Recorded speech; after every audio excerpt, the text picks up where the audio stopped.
So welcome everybody on day 4.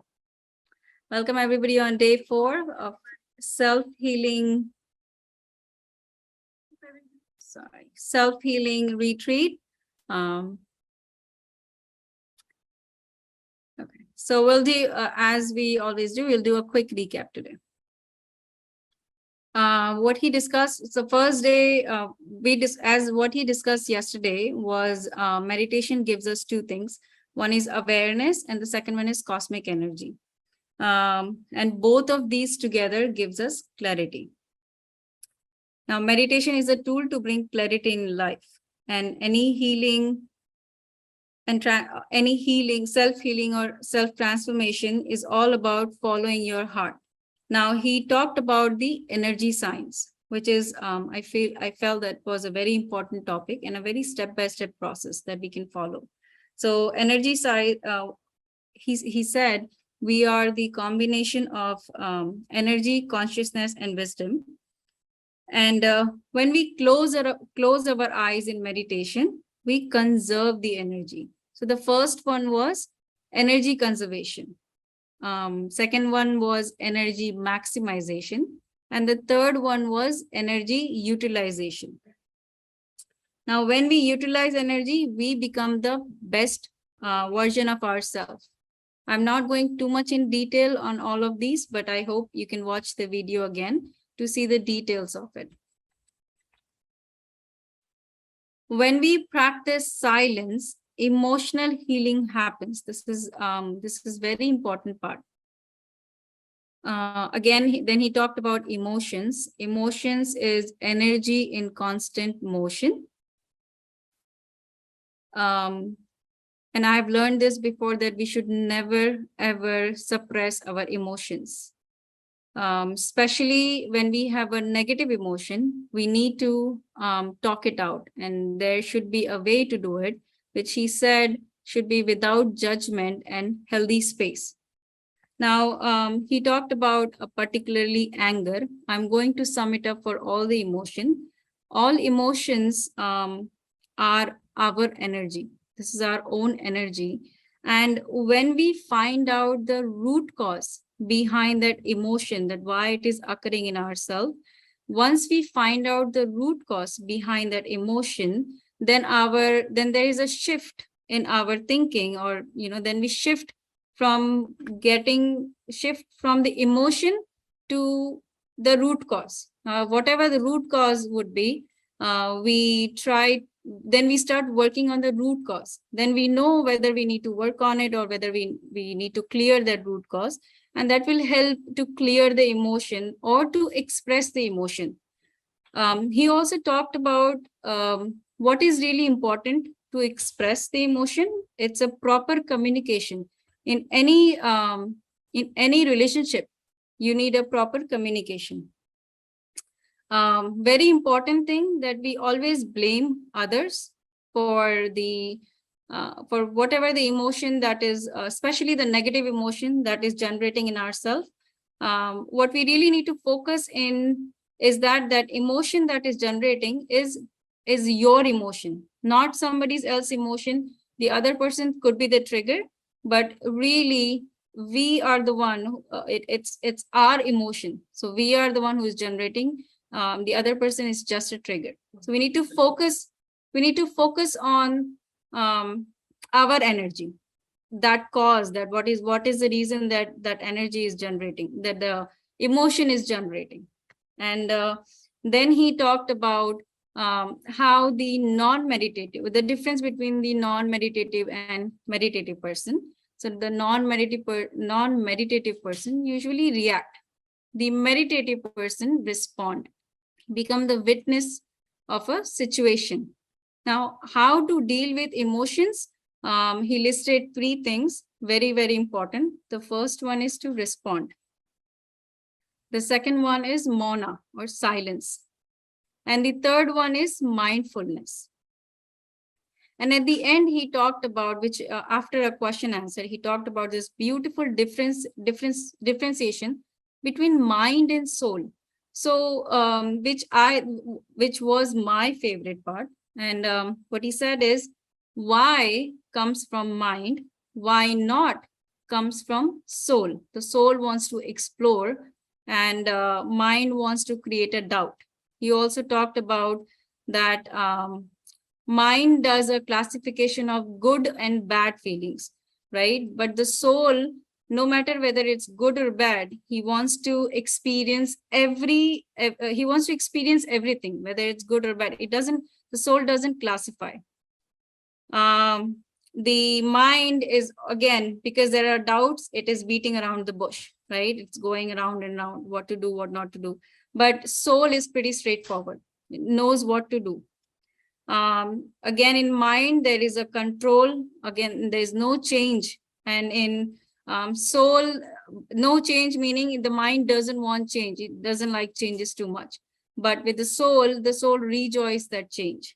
So that's all he talked about yesterday. Very, very important wisdom. I feel that was a very deep wisdom yesterday.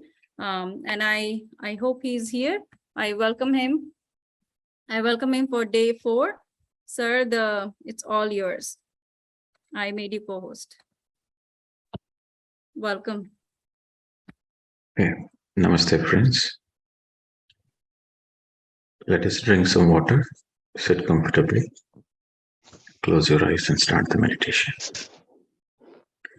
Darken your room. Remove the eyeglasses.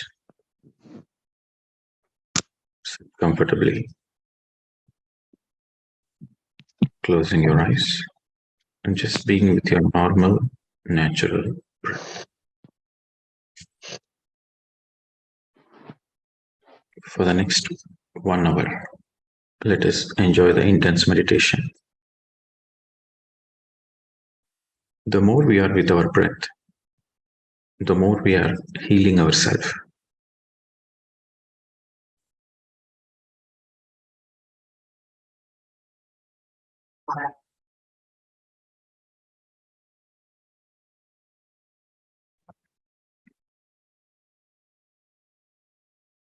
Only our meditation will help us. Apo Deepo Bhava. Only you can light your inner lamp. Only you can heal yourself. Only you can help yourself. Nobody else can help you. Nobody else can heal you.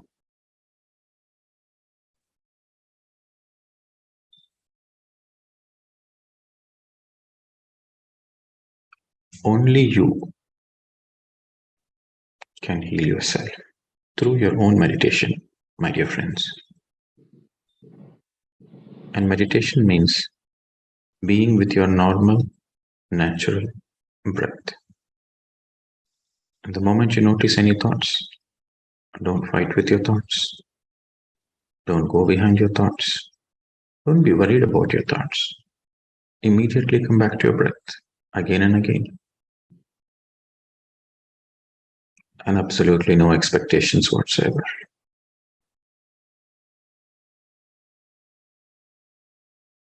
You are just closing your eyes and being with your own breath.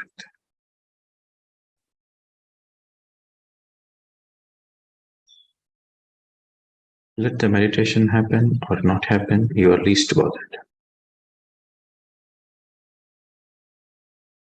You just witness your natural breath, soft breath, tranquil breath.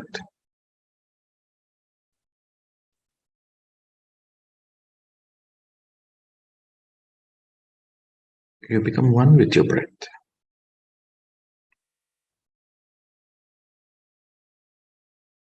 You follow your natural breath.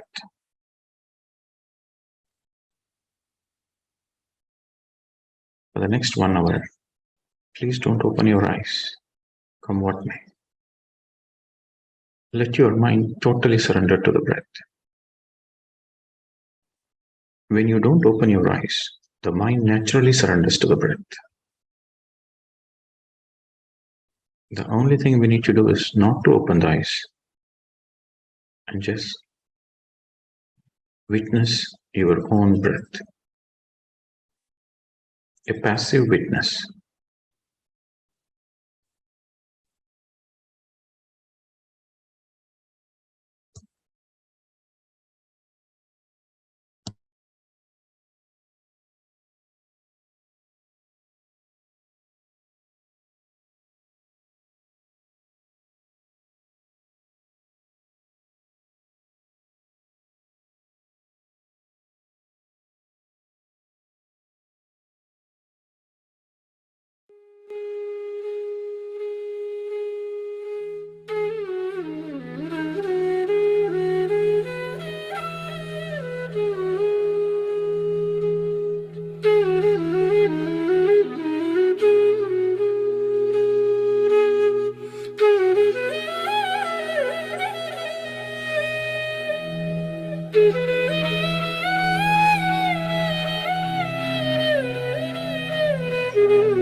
Final 10 seconds. Gently place your hands on your eyes.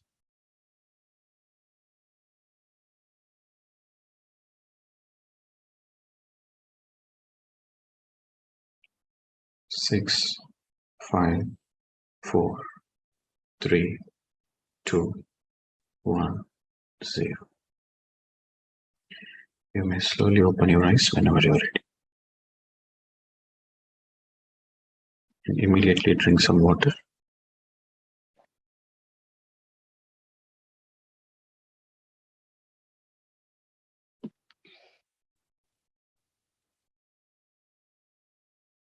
And stretch yourself, stretch your body. Whenever you're ready, take your pen and notebook.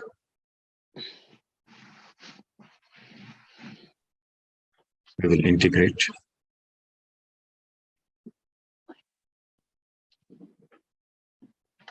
We will take more questions today and try to understand and integrate whatever we have learned so far.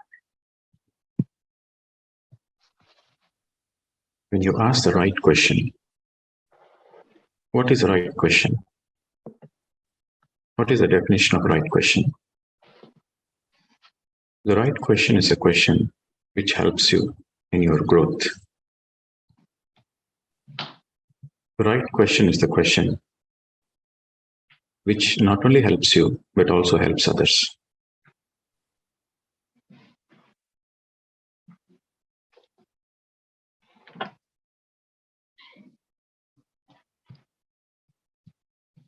Your focus of asking the question should be to have more clarity, to have more understanding. The way you ask the question reflects your sincerity.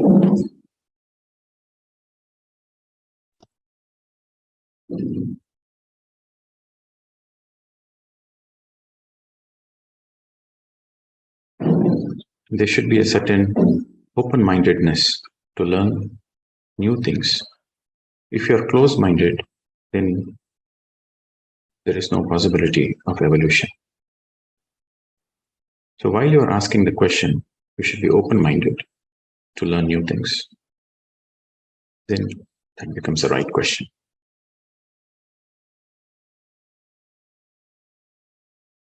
So this 7 days online program is more about understanding the self, healing the self. So whenever we discuss about the subject of the self, you should always remember that we should handle ourselves with care. And put the title, Handle with Care, and underline. You should handle yourself with care.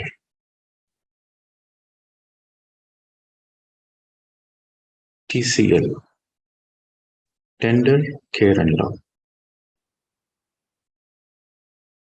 It is like when you're carrying a glass, when you're carrying a big glass piece from one place to another place, it's very fragile.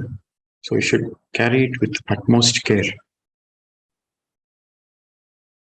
If you don't handle it with care, when you drop it, the glass breaks into pieces. Similarly, if you don't handle yourself with care,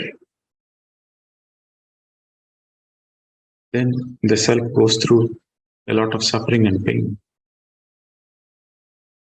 You lose hope in life. And that's why people commit suicide. People commit suicide because they don't handle themselves with care. So it is very, very important that you handle yourself with care. So how do you handle care?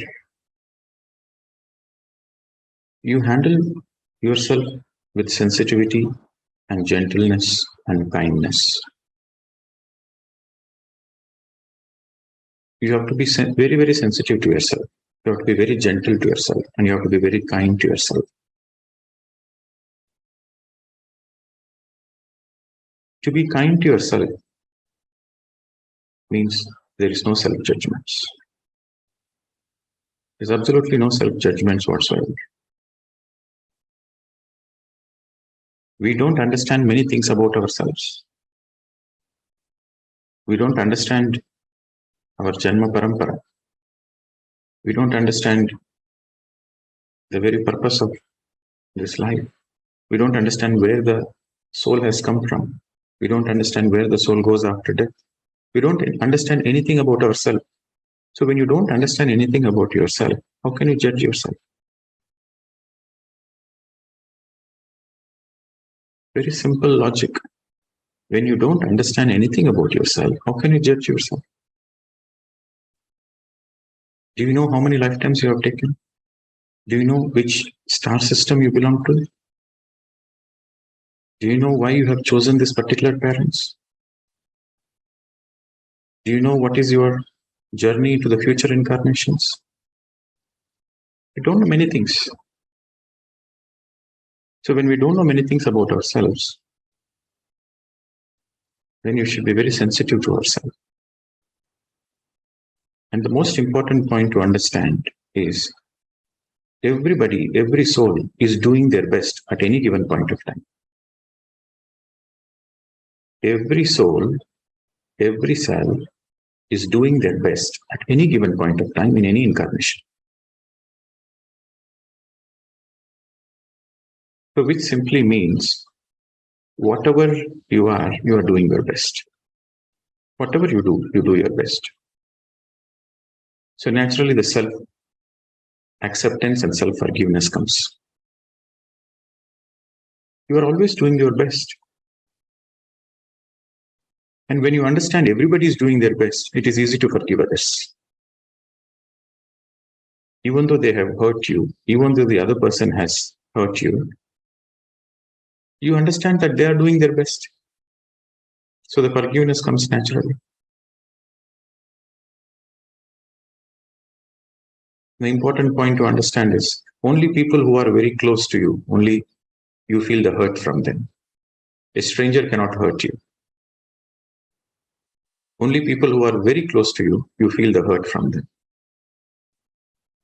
Because there is expectations that they should understand you, that they should be kind to you. But are you understanding yourself? Are you kind to yourself? Are you sensitive to yourself? If you yourself are not sensitive to yourself, how can you expect sensitivity from others? So my dear friends, handle with care. Yourself should be handled with care. With the understanding you are doing your best. And whatever happens in life, it happens for good. This is another point to always remember.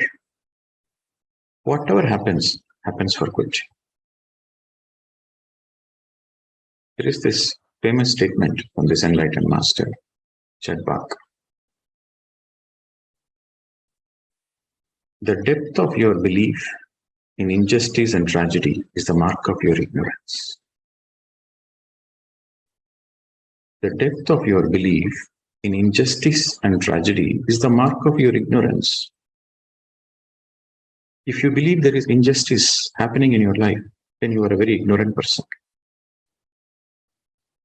If you believe there is tragedy, then you are a very ignorant person. Because from the soul perspective, there is no tragedy whatsoever. There is no injustice whatsoever. In the God's kingdom, there is no injustice whatsoever. How can you expect the very creator, God, to do any injustice? How can you expect in the God's creation any tragedy can be there? So, from the mind perspective, when you are stuck in the mind, then you see a lot of injustices and tragedy. When you see from the soul perspective, there is a perfect learning opportunity. Every situation is a learning opportunity.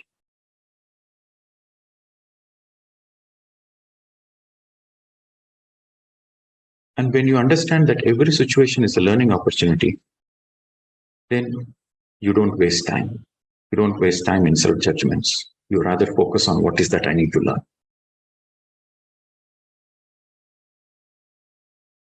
Judgments comes from the mind. Learning comes from the soul. Separation comes from the mind. Acceptance comes from the soul.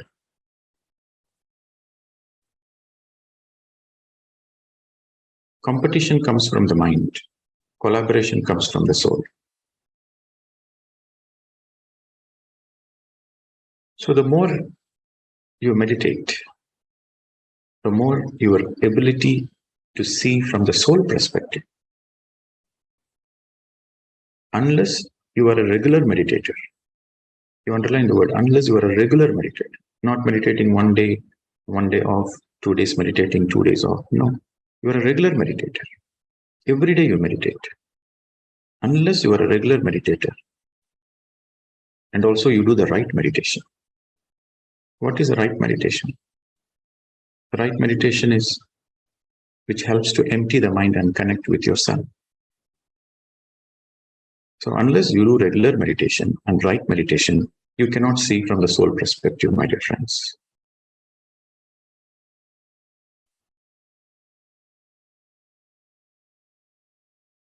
And when you are able to see from the soul perspective, and life is a celebration. Life is an opportunity. Every moment is an opportunity for evolution. Every moment is an opportunity for enjoyment. Every moment is an opportunity for enlightenment.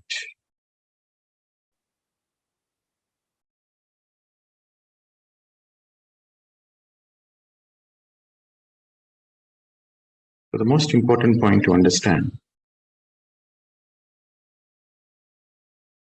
whatever happens, whatever might be the situation, whether it is a bad situation, ugly situation, terrible situation, whatever might be the situation, that is necessary for your evolution, that is necessary for your growth. And there is no injustice whatsoever. So your focus is always on the lessons. At any given point of time, your focus is always on the lessons. What is that I can learn from this? When your focus is always on the lessons to be learned, then you don't have time and energy to complain. If you are complaining in your life, that means you are stuck in your mind. Complaint comes from the mind.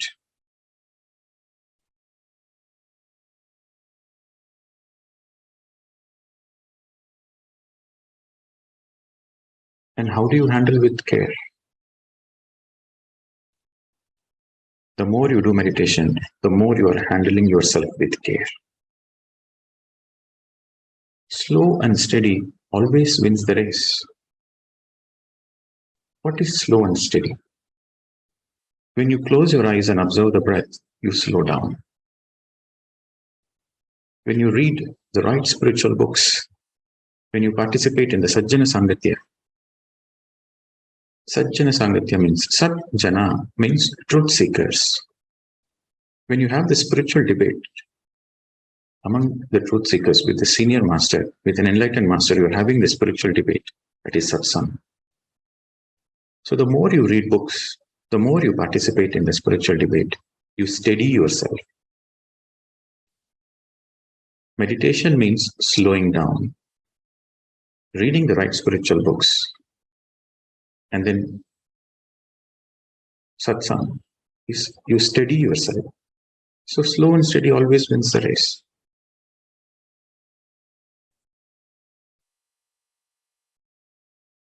Reading the books is called swadhyaya. Swadhyaya means self-study. Whenever you read the book of any enlightened master, you study yourself more. You understand yourself more. That is self-study. You reflect upon yourself. You don't read the books for knowledge. You read the books for self-study. When you read a book and that book is helping you to understand more about yourself, that is the right spiritual book. When you read the book Living with the Himalayan Masters by Swami Rama, or Autobiography of Yogi, or A Soul's Journey by Peter Richelieu, when you read these kind of books, you understand more about your own journey, your own spiritual journey. That is the right spiritual book.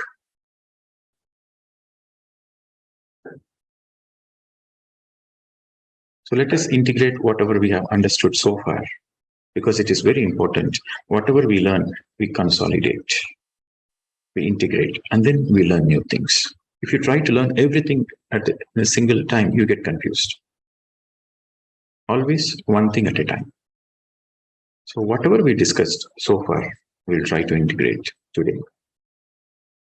And from tomorrow and day after, you will understand a little more about relationships. Okay. So you may raise your hand to ask your questions. And once again, the question should be a meaningful question.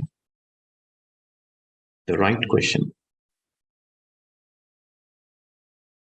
Okay, you may raise the hand.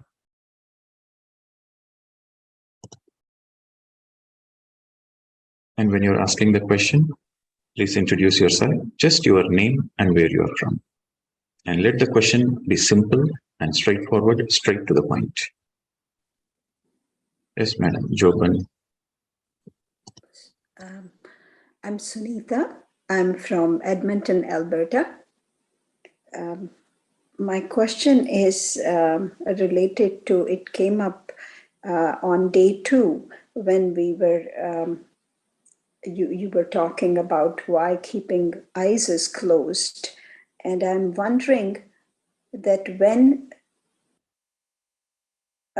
someone is physically not able to engage a sense, say, for example, if a person is blind, does that mean that meditation or turning inwards or understanding yourself is easier?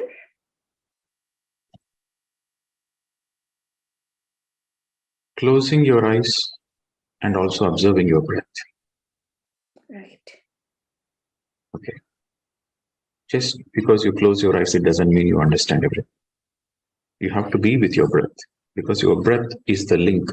Your breath is the bridge from the known to the unknown. Okay, to understand your bigger self, you understand the bigger purpose of life, you understand the unknown side, because what you see in the physical is a limited perspective of yourself. But what we don't know is the bigger perspective of ourselves. So the breath is it's like a bridge. The breath is the bridge which takes you from darkness to light, from suffering to bliss, from confusion to understanding. So the breath is the bridge and the link. Just because you close your eyes, when you close your eyes, you conserve the energy. But when you are with your breath, that reveals the truth. The realization of the truth happens only when you are with your breath. Okay. Sir, I'm still a little bit confused about. I understand that breath is the link. So whatever else we do is just to assist us in the process. But if we naturally are not engaging a lot of senses, for example, if I'm blind, is it easier for me? If I'm deaf, my engagement with the world, is that easier for me to turn Go inwards within. to meditate? Yes, naturally, very naturally. So that's why you see the people who are physically challenged, they might be a blind person, but their ability to sense the things, their audio, the way they can hear is very minute and very sensitive. So because they have this, they don't waste energy through the eyes. So they become super sensitive, super receptive. Just with the touch, they can say, who is that person? Just with the voice, they can say, who is that person? Okay. So we have to understand through eyes, 80% of the energy is spent. 80% of our energy is spent through our eyes. So that's why it is very, very important. You should not waste, you should not see unnecessary things. Whenever there is no work, simply close your eyes. So when you're closing your eyes, you are conserving the energy. I think I said it yesterday. When you close your eyes, you conserve the energy. Maximum energy is conserved when you close your eyes. And when it is needed, we open the eyes. When there is something beautiful to look at, we open the eyes. When there is some work to be done, we open the eyes. When there is no work, simply we close our eyes so that we conserve a lot of energy. Okay, so your understanding is right. For the physically challenged people, it becomes easier to go inwards because they're not wasting too much energy. Thank you. Okay. Yes. So next, Valsala Nair. Good morning, sir. I am Valsala Nair from Trivandrum. Can you hear Yes, me, madam. sir? Yes, madam. Go ahead, please. I perfectly understand what all you have said, and I have already attended 2 of your self-transformation programs also. But now also, today also, the same question persists in my mind that when we do Anapana, we want to bring a no thought state of mind, but while watching the breath also, are we not using our mind again and again, not only in the beginning, as you said yesterday, throughout the process, are we not engaging our mind to watch our, to be with the breath? No. Right? In the beginning, okay. In the beginning, yes, you use your mind a little bit. But slowly, slowly, the witnessing starts happening. Okay, when you are regularly and sincerely meditating every day, the witnessing of the breath happens, where you are not doing anything, but naturally you get into a passive mode, like you step back and the witnessing starts happening without you making any effort. The witnessing starts happening. And we have to understand that witnessing is a quality of the soul. It's not from the mind. And when the witnessing starts happening, that means you are in a meditative state. But it takes time. It takes time. And there is no need of any rush. You just be with your breath, and the witnessing happens very naturally. So you observing the breath, yes, you use the mind. But when the witnessing happens, like, you don't do anything. When you don't do anything, the only thing which is happening is the breath. And you are witnessing that breath. So when that witnessing happens, so that is a zero mind state. The witnessing is the quality of the soul.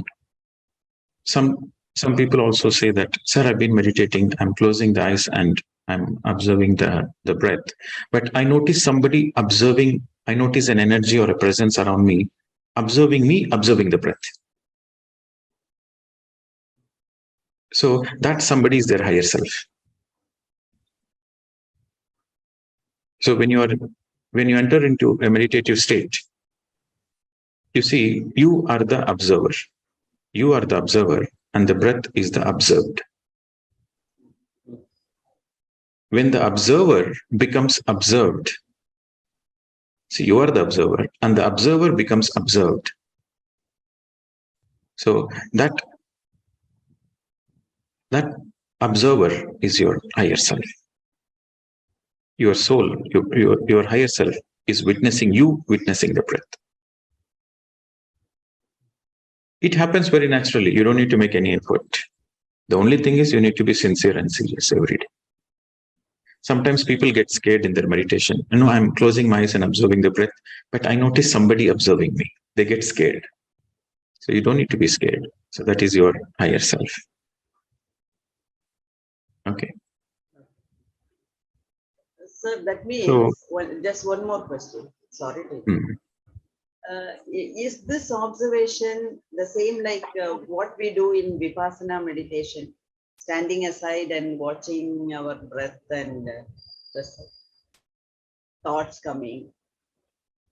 Vipassana, yes. You see, Vipassana, whatever you are mentioning about Goenka's Vipassana, right? So in Vipassana, they begin correctly. Okay, they begin with Anapanasati. Actually, there are 3 stages. Anapanasati, the first stage. The second stage is Kayanupasana. And the third stage is Vipassana. Okay, there are 3 stages. So in Anapanasati, you close your eyes and observe the breath. So more and more you observe the breath, the more your mind becomes empty. And the more you absorb, you harvest a lot of cosmic energy. And the energy goes all around your energy system, chakra system, nadi system, your energy body, etheric body. So you feel a lot of tingling sensations around your body. You feel a lot of energy movements around the body. So you observe that your body, kaya means body. Kayanupasana means you observe the energy movements in the body. The healing happens when the energy is flowing through the etheric body. A lot of healing happens on the physical level. A lot of energy movements happens on the etheric level. So when you are able to witness that means you are in the second stage, which is Kayanupasana. But you are not the body. You are Atma. So you have to go beyond it. That is Vipassana. So when you go beyond that, observing the energy movements in the body, then your third eye gets perfected. So you are able to see metaphysical things, not the physical things, metaphysical things beyond physical, which is the third eye perfection. So that is Vipassana. But in the Vipassana centers, they misunderstand Kayanupasana with Vipassana. So they first begin with observing the breath. After a few days, they say, get your focus on the energy movements in the body. And they get stuck there. So you have to come back to the breath again. Unless you come back to the breath again, you cannot go into the third stage, which is the Vipassana stage, which is the third eye activation and the third eye perfection. Okay. So there is a misunderstanding. They misunderstand Kayanupasana with Vipassana. So that's why I say, come back to the breath.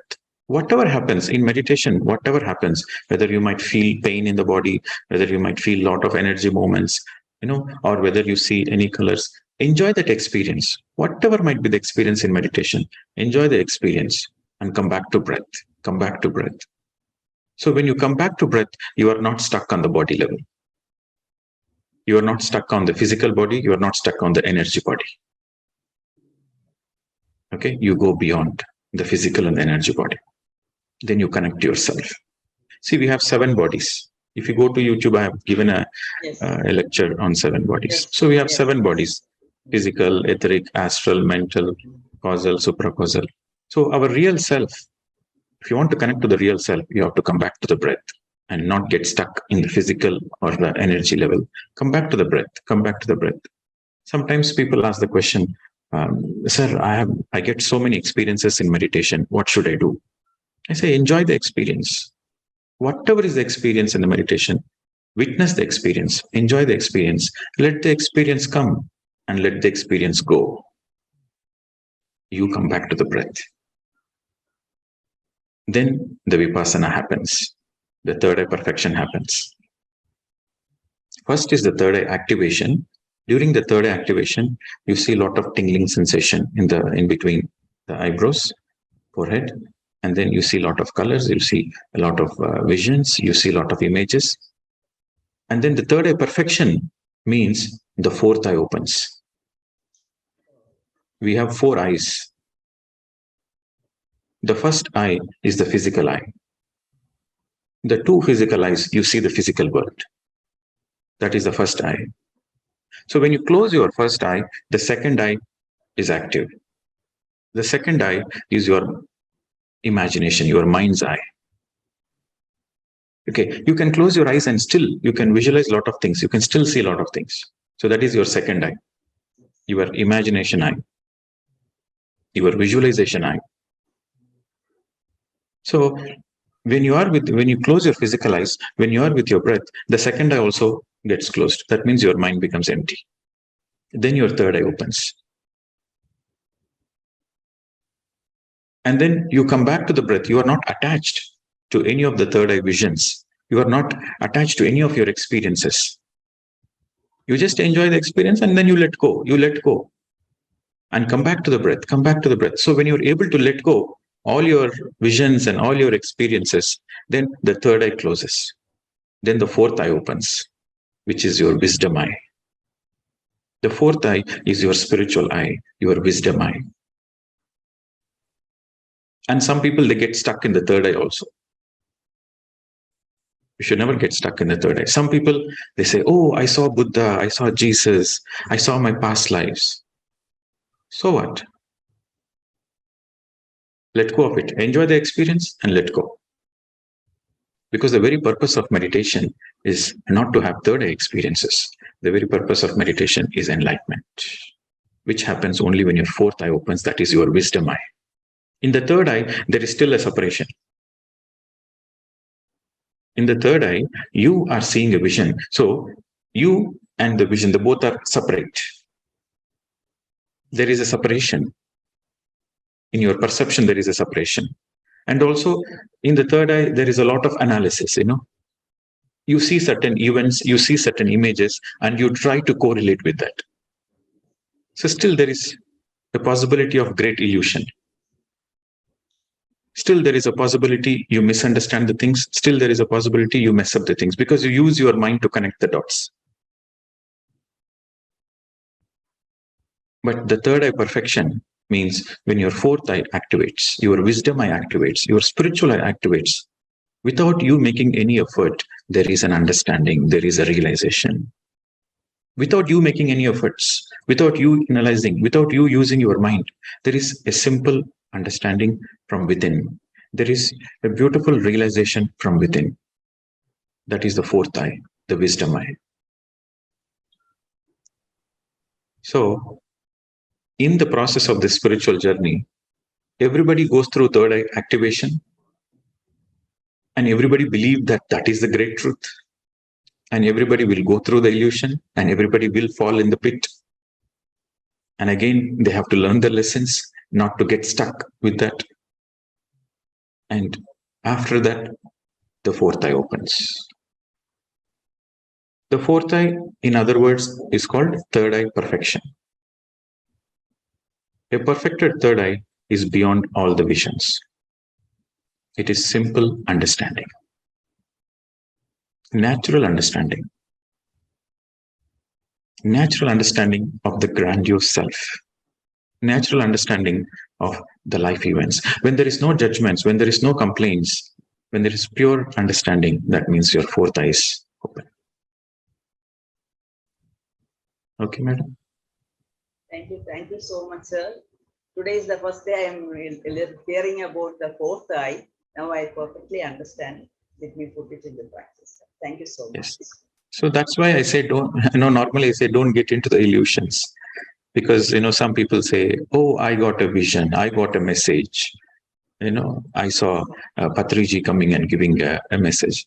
Why would Patriji come and give you a vision? He already gave all his teachings. His teachings are all available in the YouTube. Why would you come into meditation and give a special message as if you are the most special person possible? So this is all people getting stuck into the illusions. And also, I say, oh, I saw the star beings. The star beings are coming and channeling the message. I saw the angels. I saw Mahavatar Babaji. And these are all, they are stuck in the third eye illusions. See, we are not judging anybody. We are not against anybody.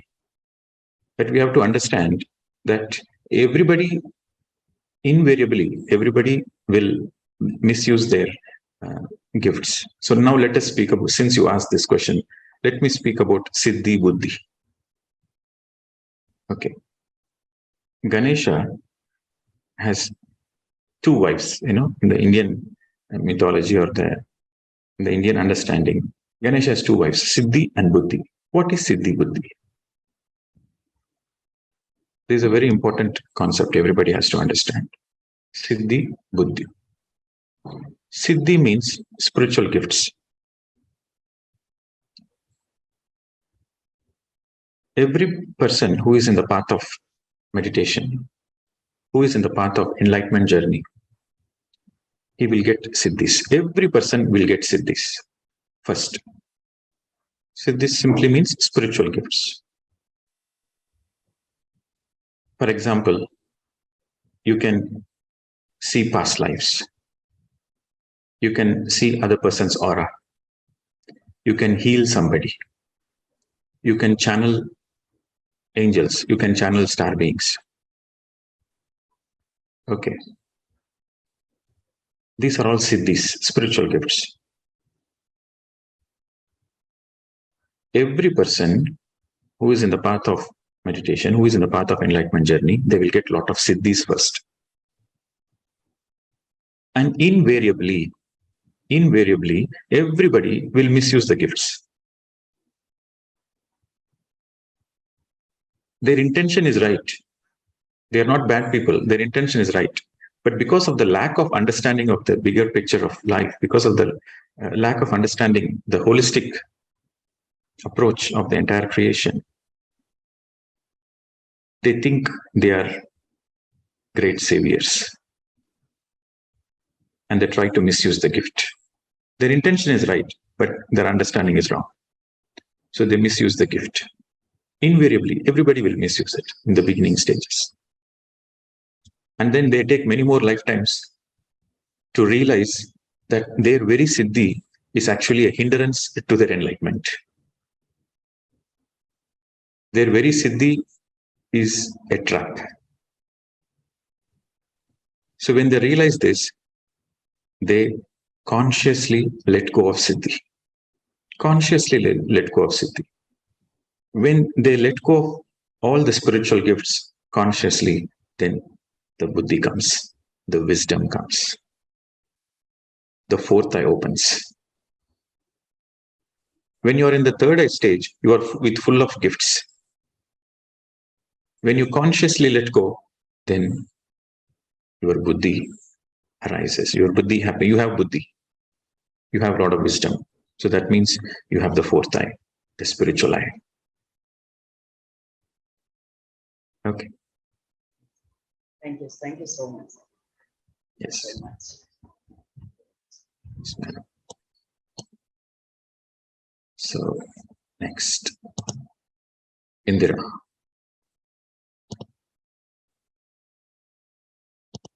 You're on the mute, madam. Can you unmute? Namaskar, sir. I have a very simple question. How to stay fully Namaskar, awake? madam. But you tell me, you please introduce yourself, where you're from. Oh, So you should be very mindful before you ask the question. Yes. Okay. So this is Indira Saroya from Edmonton, sir. Yes, yes, madam. Go ahead. My question is very simple. How to stay fully awake throughout the meditation? Because sometimes when the body is tired, it's easy to fall asleep during the longer meditation. So that is my question. If at all you are sleeping during meditation, you enjoy the sleep. Sleep happily. The sleep is a gift that is called Yoga Nidra. And that is also part of meditation. Whenever you are sitting in meditation, if you are falling asleep, that means you have very, very low energy. So that Yoga Nidra, that meditative sleep, is a gift for you to recharge yourself quickly. So that is a gift. That is part of meditation. Sleep happily. But when you are recharged, there will be a moment after you get fully recharged. Then you automatically become awake. So that moment when you become awake, you continue the meditation without opening the eyes. So if you are sleeping in meditation, that simply means you have very low energy and you have to do more meditation. And enjoy the sleep. And more you do sincerely, regularly, every day you do meditation, then you don't fall asleep. Then naturally you are aware throughout the meditation. Let the awareness happen very naturally. You don't make any efforts not to sleep. You enjoy the sleep, and after you come out of the sleep, continue doing more meditation. Once your body is recharged with energy, even if you want to sleep, you cannot sleep in meditation.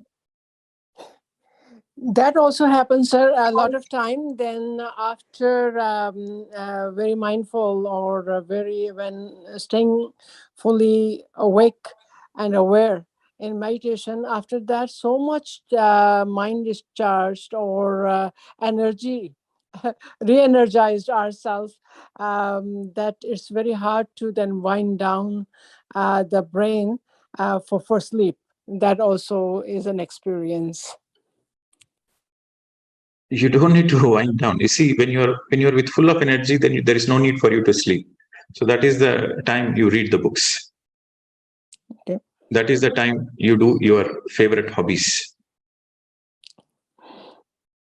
Okay, some people, you see, people are so worried. If they don't get sleep, they are worried. And if they get sleep, they are worried.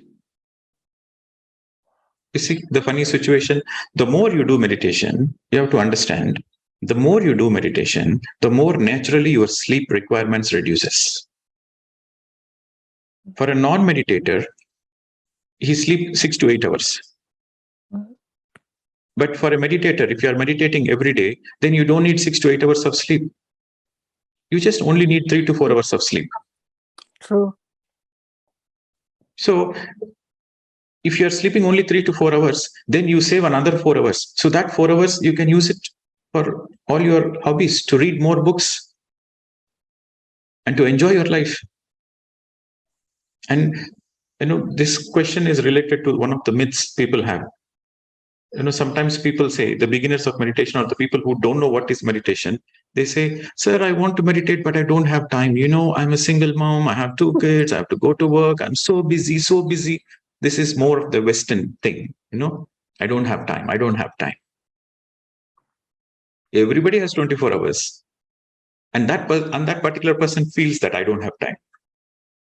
So the myth is, unless you do meditation, you will not find time. Because the more and more you do meditation, the more you become efficient. So any work you do in 1 hour time, you will do it in 40 minutes. So you save 20 minutes time. So you have 20 minutes extra time in your hand. The more you do meditation, the more you become efficient in anything and everything you do. So you have a lot of time in your hands. And your sleep requirement reduces. So you have a lot of time. So for the people who complain, I don't have time, those are the people who need meditation. And if they do meditation, they will find a lot of time. You do meditation to have a lot of time. So this is the sequence. when you begin meditation, you fall asleep. You get into more and more of sleep. But more and more regular meditation you do, your sleep requirements reduces. Okay. This is a very natural course in the meditation journey. Not to be worried. Thank you so much, sir. Thank you. Okay. Jai Lakshmi. Good morning, sir. I am Jai Yes, Lakshmi, madam. at present from Sharjah, sir. I have got two things to ask. During meditation, when we sit, we switch on the music, even though it is instrumental. Sometimes I feel it should be of a melody type rather than with the jarring instruments coming in between. I get distracted. Is what to do? I feel like having melody music behind, or without music itself is fine. You choose the music of your own choice. Mm. Whatever the music is your liking, is your favorite. Whatever the instrumental music helps you, you choose that music. Okay. Okay. And generally music helps, because when you listen to, when there is a music, your mind gets into a calm state very quickly. Music helps to calm your mind. And then when you're focused on the breath, the mind becomes empty quickly. So music helps, but it is your own choice what kind of music to listen. And if you feel, no, without music I feel better, then do without music. It's all your choice. But generally music helps, but it is your individual choice. Okay. And the second thing, sir, before starting, can we have in our mind that I should know about my purpose of my life, or will it become Sankalpa Dhyana? No way. That is again a wrong meditation, Sankalpa Dhyanas. Yeah. When you say that I want to know my purpose of life, and then you have this question, you are having expectations. Okay. And every expectation leads to frustrations. And the expectation comes from the mind. Okay. So when you have this question put, and then you sit in meditation, where is the possibility of emptying the mind? Because the mind is expecting something. Okay. So that is again the wrong way to do meditation. Meditation, the very purpose of meditation is to let go of all the identities. To let go even your identity that you are a male and female, because you are soul. The soul doesn't have any identity. So unless you let go of all the identities, unless there is no expectations whatsoever, then you go beyond the mind. Then you experience yourself, you realize yourself. That is self-realization. But some people, they have this so-called Sankalpa Dhyanas. They having some intent and having some expectations, having a question. See, it is okay. In general situation, you're looking for some answers, or you need some clarity in certain aspects of your life. It is okay to have this intent that I need clarity. And you have this intent and you have to forget about it. The clarity will come in its own divine time. The clarity might happen during meditation, or in your dream state, or when you're walking on the road, or when you're speaking with your friend. The understanding and the clarity might happen anytime. It's not necessarily the clarity should come in meditation. So while you can have this intent that you need clarity regarding certain aspects of your life, just that simple intention is fine. But you don't need to put the intention and sit in meditation. That disturbs the very process of meditation. Okay. Sometimes you don't need to put the intent, but there is a desire to know the truth from your being. That itself will give you clarity. Okay. So no Sankalpa Dhyanas. The very purpose of meditation is to let go of even the identity. Then only the self-realization happens. Then only the clarity arises. If you want clarity from the fourth eye perspective, you have to let go of the things. Okay. Thank you. Yes, ma'am. All right. So I think we have more hands raised. So I'll take one last question and we'll take the rest of the questions tomorrow. Okay. So don't be disappointed. Please write down your question. We'll take more questions tomorrow. So let's do the last question. Lalita ji. Good morning, sir. Very happy. Yes, madam. Where See are you you from? again. I'm Chennai, sir. You're from Chennai. Thank you so much. Yes, thank you so much to allow me. I'm actually practicing meditation for a long time, maybe 2 years, more than 2 years. I know asking this is a silly question, but because today you said third eye If and you fourth know, eye. if you know it is a silly question, why waste my time, madam? No, but I still want a clarification. Otherwise, it will be stuck in my mind always. Because you said third eye and fourth eye. Because I So if you still need don't. clarification, then it is not a silly question. Okay, go ahead. Okay, sir. Thank you for correcting me. I still don't get any visions. So, is that my third eye is still not activated? Like the third spiritual eye is fourth eye, you said. So the vision eyes, which we say, you said that when you meditate, you will have that visions. I don't see any visions. So is that the meditation which I'm doing is not enough, and I have to do more? Like I meditate almost 4 hours, 2 hours in the morning, 2 hours in the night. So should I increase more? Is my question. Congratulations, And in madam. between also. Congratulations. If you're not having any visions, that means Okay. you are beyond the third eye. Thank you so much, sir. Okay, so this is also some people they go through this unnecessary confusion because they hear so many experiences and sharing from the other people. They say, you know, I saw this, I saw that, and a lot of vision. So they compare, and that demotivates them to, okay, maybe I'm not doing the right meditation. That is not right. The truth is, only the beginners of meditation will have third eye visions. Okay. But advanced meditators will not have any visions. Okay. So you are meditating sincerely every day, regularly. And if you're not having any visions, you're just enjoying the meditation process. You're just enjoying the meditative state. So that means you have gone beyond the third eye stage. Okay. So if you are, for example, if you are a meditator in your past life, if you are a yogi in your past life, and in this lifetime, you will never get any visions because you have crossed all that stage in your past lives. In my experience in this lifetime, I had no experience whatsoever.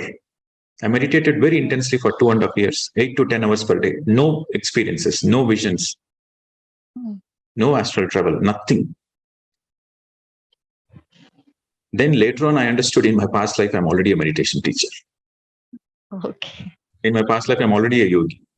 So in this lifetime, I will never get any visions. See, there are two kinds of experiences. The first is metaphysical. Metaphysical means all this third eye, astral travel, they are metaphysical experiences. So only a beginner of meditation will go through all those experiences. But once you become a yogi, once you become an advanced meditator, then you will not have metaphysical experiences. You will have practical experiences. Practical experiences are like, you know, your intuition becomes sharp. You know whom to meet, you know what to do, you know what not to do, which project to start, which business to start, which person to contact, which person to make friendship, which person to stay away. So you will get all these practical experiences. Okay. So in the beginning, metaphysical experiences, and at a later stage, practical experiences. Okay. Your intuition becomes sharp. Okay, madam. Understood. Thank you, sir. Because I was always thinking, so many people saying so many things. Maybe I'm not doing enough meditation. So whenever I'm at work, also, whenever I get some time, I sit down there for an hour or half hour. No one disturbs me, but they allow me to do that. because it's a family business and I work there for them. So I thought, let me ask if I need to increase more in the night time or daytime in the morning. You are perfect. You are as you are. Just Okay, sir. don't have any stress and expectations. No Okay, expectations, but I just sometimes just enjoy the meditation. I need to Just enjoy the meditation and enjoy the life. That is more important. Your purpose of meditation is to enjoy the life. So enjoy life to the fullest. Yes, sir. Thank you. Thank you so much. Thank you, Yes, ma'am. Pradeep. Thank you all. Yes. All right, friends. So we'll see you again tomorrow, and we will take more questions tomorrow, and we will integrate. We will understand more and more. See, anytime you ask a right question, the right wisdom comes, and the integration happens. So it all depends on what kind of questions you ask. Okay. So we'll see you again tomorrow. Yes, Prachi, you have something to share? If it is Yes, any sir, questions, we'll continue tomorrow. Yeah, there was a question from the YouTube. So you want me to? We'll take it tomorrow. Okay, sir. Okay. Thank you very much. Namaste to all of you. And we'll see you tomorrow. Thank you. Thank you. Thank you, everybody. Thank you, sir.